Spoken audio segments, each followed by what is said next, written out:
There are countries you enter by road or border post, and there are countries you enter by sky.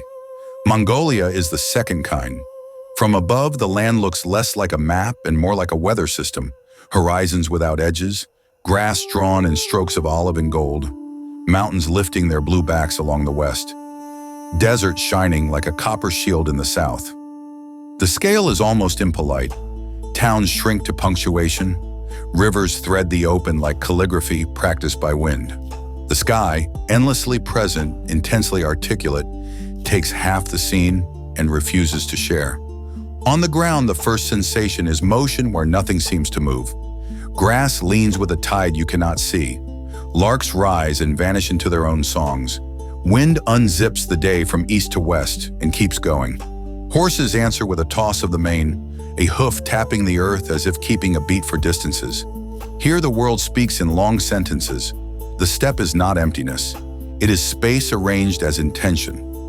Life has always arranged itself accordingly. In a basin flanked by low hills, a cluster of white gers, round felt homes, brightens the grass like fallen moons. Smoke lifts in a straight ribbon from a stovepipe and dissolves before it learns to be a cloud. A dog lies in the doorway, ears like compass needles. Inside, the ger is a circle of warmth and order.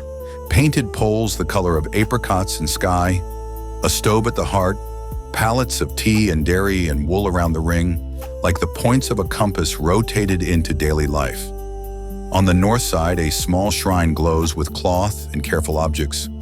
On the south, the door opens to whatever passes for a road today. Two lines of wheel tracks braided into grass, as temporary as weather. Nomadic time is measured in animal needs and the grammar of seasons. In spring, lambing and kidding turn the world into a whisper of new voices. Kids bounce like punctuation marks in the margin of a pasture. Mares give milk that will become arum, the tart drink that sits cool in a leather bag and tastes of blue mornings. Herds spread and reconverge on pastures that look identical and are not. Families read the slope and water and wind like a text passed down without ink. Move too late and the grass is tired. Move too early and it is not yet written. Each valley has its own timing, each ridge its own promise. Summer opens the country as if folding it outward. The Kongai rolls in green breaths that invite a canter and reward patience with cold rivers. The Kenti lifts forest to meet cloud and keeps secrets among larch and birch. In the Altai, stone teeth cut the sky and hold snow in old mouths. Eagle hunters ride along their flanks, hoods stitched with silver, eyes taking in distances a map cannot show. Southward, the grass thins by persuasion rather than decree until the Gobi begins, and with it a different logic of survival, one that deals in night wind, deep wells, and the knowledge that shade is not an accident. On the steppe, horses are not hobby or symbol, they are orbit. Children learn balance before grammar, standing on a horse's back in play, as if the animal were an extra floor to the world. Herds of yak move like dark weather. Cashmere goats, dozens then hundreds, pour over a rise with the soft friction of rain on cloth. Bactrian camels carry their two humps like a sentence, with a pause in the middle. Their mouths work at thorn and saltbush. Their feet make a sound like approval. Somewhere a herder whistles a pattern you could recognize across days. Somewhere a wolf considers the arithmetic of hunger and finds that the ledger is never quite closed. In the morning, tea arrives in bowls thick with milk and a trace of salt, and the day expands from that heat. The work looks like wandering and is not. Water must be known, not guessed. Fences are rare. Responsibility is common. The herd is a kind of breathing geography, and people move with it because to move is to hold the center. A storm can be a teacher as well as a threat. Hail hammers the grass. Thunder rolls like a cart on a bridge. Afterward, the air smells of iron and sage and cool sheep wool. A rainbow stands without shyness on the plain, and the animals, unimpressed, resume their conversation with grass. Stone cairns, ovu, rise at passes and hilltops, ribbons flickering like small flags of weather. Travelers circle them clockwise and add a rock, a prayer, a promise shaped like movement. Shamanic echoes live here, braided with Buddhism that crossed mountains on foot and settled into monasteries that breathe incense and chant into the big air. Monks walk in saffron along walls the color of dust and time. Beyond them, a motorcycle rattles the horizon like a late thought, and then the sound drains back into wind and lark. History stands not as ruins, but as momentum. Across these fields, a new kind of campaign once learned to exist. Fast, light, precise, on horses that could drink the same rivers that carried messages between camps. Names we pronounce as Empire feel here like logistics perfected. Gers packed and lifted, arrows fletched with the patience of long practice. Distances measured not in miles, but in days of grass. The past moves under the present like groundwater. Children race across it without looking down. In the Gobi, the world simplifies and deepens at once. Dunes, conger and ells, rise like frozen surf and hum under certain winds, a bass note felt in ribs as much as heard. The sand is not a monotone. It keeps stories of footsteps and wind the way a page keeps ink. Between the dunes, saxaul trees hold water where almost nothing else chooses to, their roots like careful maps of the unseen. In the heat, the air edits itself. Mountains float a little. Distance lies just enough to teach prudence. When evening drops, it is sudden and generous. Stars switch on like a population. The Milky Way writes itself so clearly it feels like trespass to read it with the naked eye. Night on the steppe is a kind of theater without walls. Dogs announce everything and then forgive it. A foal complains softly in the next corral. A kettle ticks on cooling iron. A constellation shifts your sense of time. If the moon comes late, the dark is absolute and kind. If it comes early, horses shine like poured tin. Somewhere a fox barks a single syllable and revises silence into attention. Somewhere a window of a gers glows like a ship at sea. Morning resets the scale. A sun disk, too large for comfort, rises into a sky already busy. Cranes pass in a precise sentence. The grass presents dew as if to say that even semi-desert remembers water. Hooves print the surface with the day's intentions. A rider moves across the width of thought, standing in the stirrups for a stretch, adjusting a knot with the ease of someone who knows that hands are as important as horizons. The country feels larger than yesterday and strangely more familiar. In a provincial town, Naadam approaches, wrestling, horse racing, archery, the three games that distill movement into ritual. Banners wake in the breeze. Wrestlers warm their joints with gestures learned from elders whose names live in the mouth like strong tea. Boys and girls ride bareback on horses that are small for their speed and huge for their significance. The race will be long, and the finish line almost metaphysical, a string held between two moments. Arrows find targets with a grace that scans as inevitability. Everything is celebration and test. Everything is the country remembering itself out loud. Autumn waits like a polite guest at the edge of the pasture, not yet speaking but already noticed. The grass begins to blonde. The evenings tell a different story with the same words. For now the light is still generous, the distances still easy, and the wind still willing to carry a whistle farther than seems reasonable. For now the steppe remains what it has been across centuries, a moving center, a habitation shaped by patience and speed, a book without a spine that you can open anywhere and find the same handwriting in the margin. Keep going. Autumn enters by altering the light. The sky keeps its width but lowers its warmth. Grass turns from jade to wheat. Shadows draw clean edges around herds that begin to thicken against the coming cold. Air tastes of felt and smoke. In the saddlebags, a different season accumulates. New twine, spare bootlaces, a handful of needles, a block of salt. The horses read the script before people do, standing longer with their hips to the wind. At night, the charcoal holds its red longer under the stove's small iron door, and talk turns to where to winter. North in the taiga, the forest tightens into itself. The Tsatan people move their conical homes through larch and pine with the gravity of practice, their reindeer stepping like careful punctuation between roots. Milk steams into tin pails, velvet antlers darken, hooves spread like snowshoes. The herd is a compass and a calendar. The deer's breath is weather. Children ride with knees high, small and precise, their eyes learning to read distance through trunks and mist. Lakes, Kuvsgul blue and mineral clear, hold the sky like a mirror a giant forgot. In the morning, fog lifts off it like a page turning. West, the Altai stone sharpens and keeps snow even when the valley's still thinking green. Eagle hunters sleep with their birds hooded near the ger, warmth meeting warmth. In the half-light before dawn, a man lifts his golden eagle to his arm and feels the weight he has trained for years to carry. The bird's claws find the glove like memory. On the ridge, wind presses the feather veins into a single blade. A fox will make a mistake or not. The point is not certainty, but fluency with a partner that was never meant to be fluent. Afterward, meat is shared, feathers are given a place of honesty, and the bird returns to its stand, eyes covered like a flame snuffed to save for later.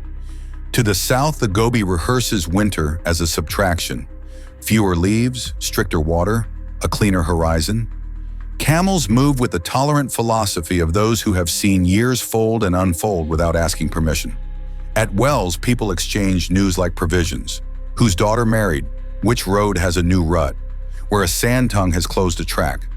When wind runs its broom over the dunes, the world simplifies until meaning sits in 2 or 3 things: animal, direction, sky. Across the center of the country, the Orkan Valley spreads like a chapter heading. Here, rivers kink and slow, and history pools. Karakoram once stood where the steppe decided to experiment with a capital. Horse messengers braided the world with speed. Craftsmen from far provinces cast bells and shaped silver. Laws crossed languages on paper and memory. Now a monastery's white walls mark the place where conquest softened into stewardship. At Erden Zoo, the turtle stones keep their patient faces. Inside, monks in maroon move through the cadence of morning chants, the drums describing time you feel in your ribs. Buddhism, once shattered, has been rethreaded. Prayer wheels turn with hands that remember and hands that are learning. Ulaanbaatar, set between mountains that hem and hesitate, runs on a different meter. Glass and steel rise beside Soviet concrete and the wooden face of a temple older than both. Traffic behaves like a herd that lost the lead horse and is improvising decently. In offices high above Sukbatar Square, contracts tie the earth to ships the eye will never see. In the gers districts that ring the city, smoke climbs from coal stoves and blue banners that winter writes into the lungs. Here, modernity is neither a villain nor a cure. It is a weather that has to be read. School children walk past a shop that sells cashmere and a stand that sells arag. A young couple price an apartment and on the weekend ride out past the last billboard to sit by a river and remember that a picnic tastes better in wind. Kashmir itself begins as weather made visible. Goats growing soft undercoats because winter requests it. Women comb the fibers with a patience that does not look like industry and is. Bales move to factories, and the thread that emerges is a story of softness spun across borders. Mining moves a different story underground. Coal and copper and gold lift from layers that did not plan to be disturbed. In the South Gobi, haul trucks the size of small buildings pace across benches cut into red hills, and a pit yawns with a geometry that rivals temples. Radio chatter zips between shifts. Paychecks fill shops in distant imags. A new asphalt road flattens the steppe's idea of distance. The land accommodates, resists, learns. People argue, adapt, demand. This is also the steppe's grammar. Winter arrives as fact. The word for its worst face is zood, snow too deep or ice too thick. A cold that locks grass beyond teeth. A season that contains a hazard inside a hazard. Herders stack hay like decisions and watch the sky as if it owed them clarity. Livestock losses can rewrite a family. Community becomes not sentiment but infrastructure. Neighbors share a cached, small mountain of pellets. A mechanic fixes a clutch in a yard at night with a headlamp and a joke that has kept its edge through several governments. Dogs take new jobs. They circle the yard like quiet guards whose loyalty has switched from bark to presence. The city answers winter by inventing tunnels of warmth, buses steamed with breath, malls that become streets, tea shops that count as living rooms for entire neighborhoods. Smog settles on still nights like a blanket no one asked for. Campaigns remind people to change fuels, to insulate, to vent. Old solutions meet new problems in court, in parliament, in markets where price is a weather more precise than forecast. Yet January also carves the air into a glass you can lift. The mountains snap into focus with an honesty that forgives little and rewards everything. In Gorky Terelj, rock towers carry caps of snow like dignitaries. Skis cut small. Private runes into frozen rivers. A horse blows steam and stamps once. And the sound means there is more winter under the hooves and also more day above them. Religion and older reverences coexist without argument. At a hill crowned with an ovu, drivers stop their Toyotas and horses, circle 3 times, add a stone, tie a blue kadag, whisper something not meant for microphones, and continue lighter by the weight of a gesture. A shaman's drum reports from a yurt at the edge of town. A grandmother folds her hands in a temple where incense wanders the rafters. These are not opposites. They are 2 ways of arranging respect.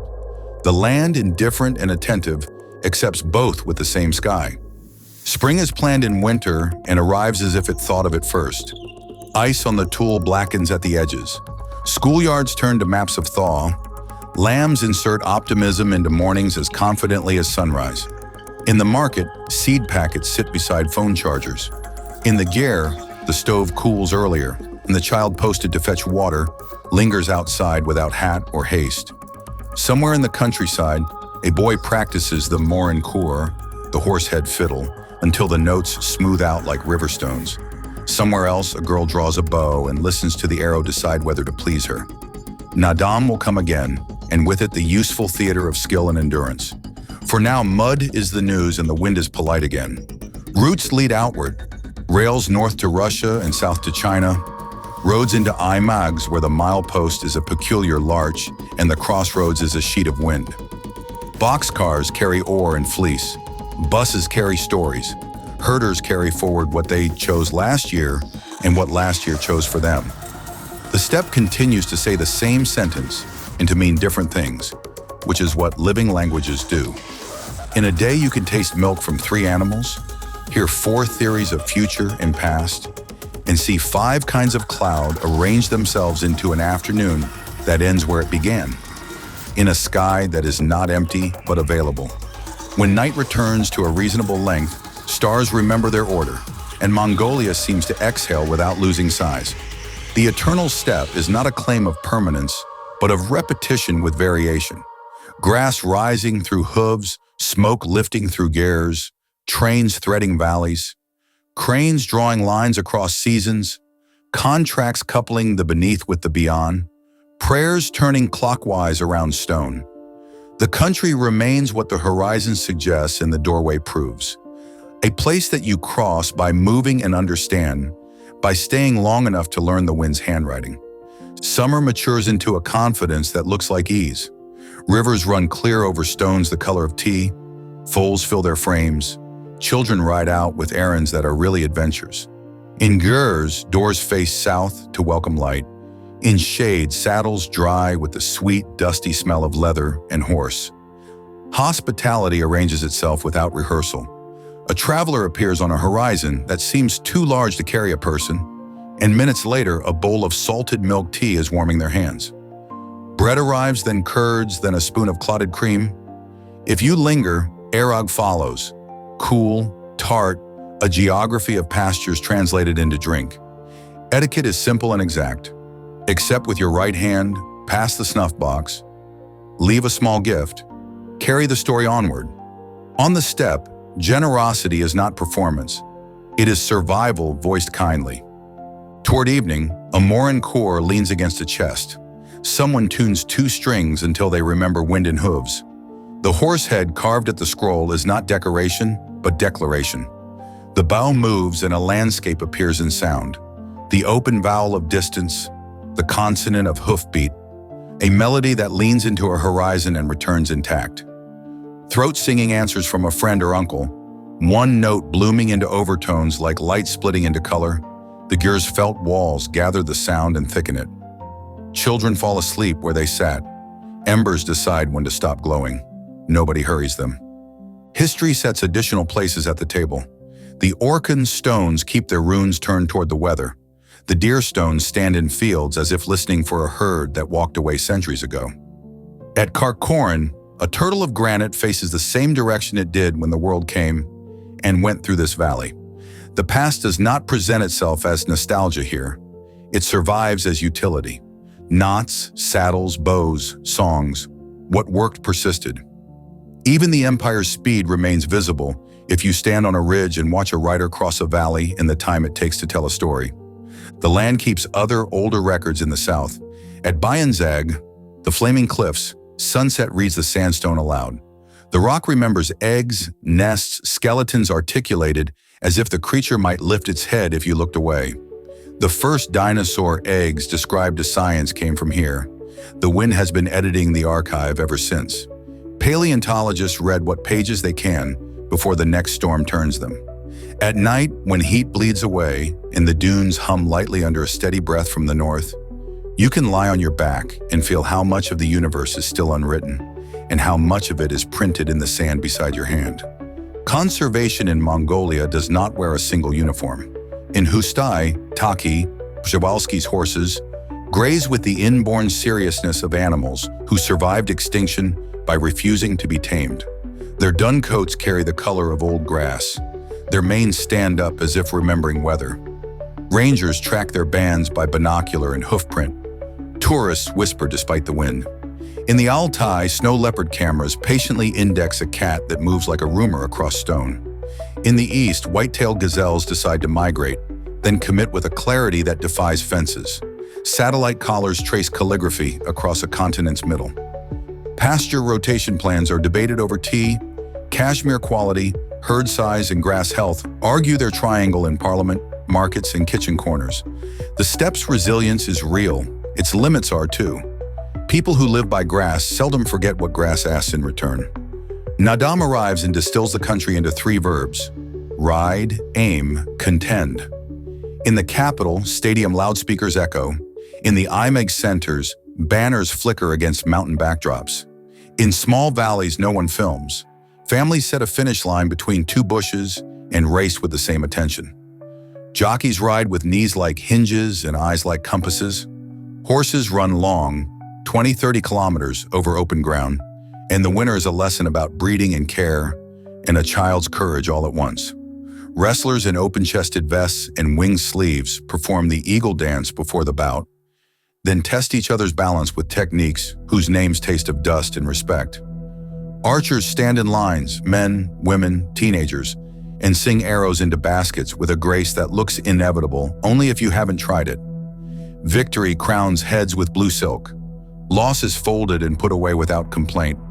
What matters most is not the podium, but the proof that skill survives, that bodies remember, that community can applaud itself without apology. Ulaanbaatar absorbs and reflects the festival's energy like a basin takes rain. Streets wave with flags, cafes spill onto sidewalks, construction pauses just long enough to be polite. In the GR districts, families tie new blue streamers to rooftop poles. Across town, a startup launches an app that maps water trucks so a neighborhood can plan its morning. A subway is dreamed aloud. A ring road is argued in detail. Coal stoves are replaced one winter at a time. Wind farms climb the ridgelines in measured rows.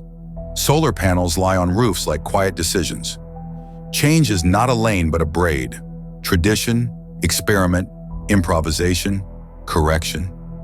Young Mongolians speak 3 languages between the bus stop and the office door, then get on a horse after work and ride until the last billboard is small enough to ignore.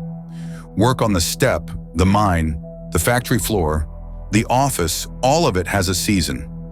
Contracts time themselves to thaw and freeze. Shipments consider borders and storms. Lambing interrupts everything and nothing. A herder daughter studies veterinary medicine by headlamp and teaches her father a new vaccine schedule. A miner's son brings home a mask and a sermon about silica. A coder sends a payment to an aunt in Zavkon without counting kilometers. The diaspora triangulates family through Seoul, Prague, Sydney. Summer pulls them back like gravity to a gers, where a kettle knows their names. The country grows by movement, not just by numbers. Storms remain the finest professors. A blue noon turns slate and rides in hard. 4 gers downwind tighten ropes. Dogs point with their bodies. The first fat drops slap dust into scent. A wall of rain writes across the valley. Hail rattles the earth like 1,000 small decisions being made at once. Then as quickly the cloud unhands the light. Steam lifts from horsebacks. A double rainbow establishes a thesis no one disputes. You feel the temperature in your wrists. You monitor the animals with the edge of your hearing. You learn when to wait, when to move, how to say later to a sky that can be argued with but not convinced. Winter's first rumor returns with the geese, and the circle considers itself complete without closing. Hooves dull the last green. Frost writes its practice lines on puddles. Breath begins to count as a thing with shape. Zood might or might not come. People plan as if it will, and hope as if it will not. The stove's iron door swings like punctuation. Stories lengthen, picking up snow and dropping it. A boy measures himself against the height of the saddle he will ride next year. A grandmother measures flour with a hand that never needed a scale. In a city apartment, a woman waters a houseplant like a piece of the steppe. On the steppe, a man checks a phone for a satellite image of a cloud no ancestor could have seen. The contrast is not contradiction. It is evidence that a country can be both weather and forecast, tradition and choice, horizon and address. If the steppe teaches anything consistently, it is proportion. Human plans must contend with a sky that takes half the picture. Pride must carry humility in its saddlebags. And yet the same width that makes you small makes you generous. There is room, and room begets welcome. A road becomes 2 tracks, becomes grass again. A visitor becomes a friend, becomes the subject of a story told to another visitor. The wind adopts you for an afternoon and forgets you kindly. The horses remember you exactly as long as you deserve. Before you leave, you climb a low hill because the land suggests it. An ovu waits there under flags that have traded bright for pale. You circle 3 times clockwise. You add a stone no heavier than your pocket can spare. You stand with your hat off because the sky asks plainly. The view is everything you have already seen and more of it.